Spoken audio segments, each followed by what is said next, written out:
Olá, bem-vindo a mais um vídeo. E hoje nós vamos falar sobre disritmia tálamo-cortical. Rodolfo Linhares foi quem descreveu a disritmia tálamo-cortical. E o que vem a ser a disritmia tálamo-cortical? É uma disfunção oscilatória global ou até regional do circuito tálamo-cortical.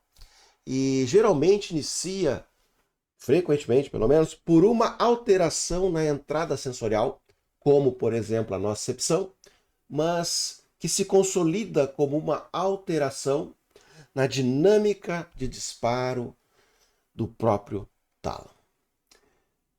Embora a dor crônica seja uma manifestação comum da disritmia tálamo-cortical, a disritmia não se limita à via nociceptiva ou a uma única região cortical. Ela é uma disfunção da rede, dos 10 trilhões de conexões possíveis. Na dor crônica, o excesso de estímulo periférico acaba alterando o potencial de membrana dos neurônios de retransmissão tálamo-corticais. E a disritmia tálamo-cortical também explica condições como Parkinson, por exemplo, como depressão e também zumbido. Isso vai depender de qual núcleo tálamo-cortical está oscilando de forma anômala.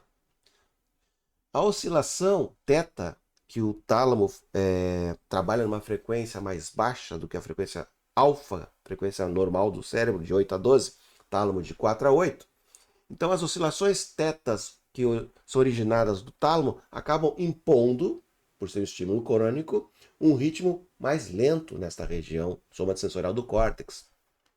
Então os interneurônios GABAérgicos corticais, que são responsáveis por modular a atividade dos neurônios piramidais, ele tem a sua dinâmica de disparo alterada por esse arrastamento rítmico proporcionado pelo tálamo. A oscilação θ tálamo-cortical, o que ela acaba fazendo? Ela reduz a eficácia da inibição recorrente, alterando a homeostase sináptica cortical, porque cada coluna cerebral trabalha inibindo a sua lateral. Então esse estímulo que eu acabei de mencionar não é um aumento de carga excitatória, mas sim uma imposição de uma frequência oscilatória patológica que acaba desregulando as respostas dos interneurônios GABAérgicos. E na disritmia tálamo-cortical, então, ocorre uma hiperexcitabilidade paradoxal. A alteração dos interneurônios GABAérgicos resulta na perda da inibição lateral. E normalmente a inibição lateral mantém uma precisão, espacial da atividade cortical. Isso numa situação de normalidade.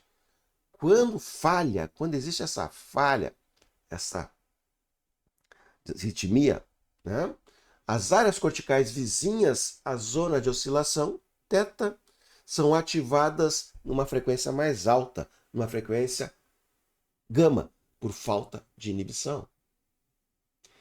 Então, a disfunção GABAérgica causa desinibição cortical, justamente nas áreas vizinhas. Isso gera um fenômeno de borda, efeito de borda, como é chamado, onde a borda da zona de oscilação θ, da oscilação lenta, torna-se hiperexcitável, passando a trabalhar numa frequência gama, 35, 40, 50 Hz. E isso resulta nos sintomas positivos, como dor, como alterações das emoções, como zumbido. São possibilidades devido a esta alteração. Então, essa perda de segregação é justamente a base fisiológica da alodia e da expressão dos campos receptivos observada em pacientes com dor crônica. A segregação funcional é a capacidade do cérebro de manter processos distintos em áreas específicas. Na disritmia tálamo-cortical, a perda da inibição lateral, mencionada anteriormente, fenômeno de borda, permite que atividades oscilatórias acabem vazando para a lateral, para as áreas adjacentes. E isso acaba mudando, borrando as fronteiras funcionais do córtex somatosensorial. E isso leva a uma representação cortical desorganizada e também para uma incapacidade de segregar estímulos normais de estímulos patológicos. Por isso é que a dor crônica está muito relacionada com alterações das emoções também. Alteração das emoções também. Obrigado por estar aqui comigo nesse vídeo. Um grande abraço, até o próximo.